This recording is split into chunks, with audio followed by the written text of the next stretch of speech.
بعيد عن الأضواء شوية، وشيء مش غريب ولا جديد على أهل الإمارات إنهم يشرفونا ويساهموا ويكونوا على رأس فريق المتطوعين. أنا مبسوط إن أنا أصبحت متطوع دلوقتي. طبعا، والجمهور يعني جميل، والناس اللي كنا في وسطهم ناس بسيطة وجميلة وبيمثلوا أغلبية شعب مصر يعني.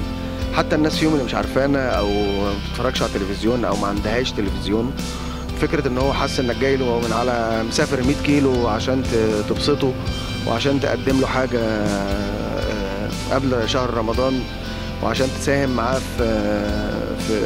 في الشهر ده انه يدخل مبسوط ويدخل مش محتاج حاجه يعني. فكره في منتهى الانسانيه، والمهم ان هو يبقى مبسوط، مش مهم ان هو يبقى عارفك ولا حافظ اعمالك ولا الحاجات دي كلها.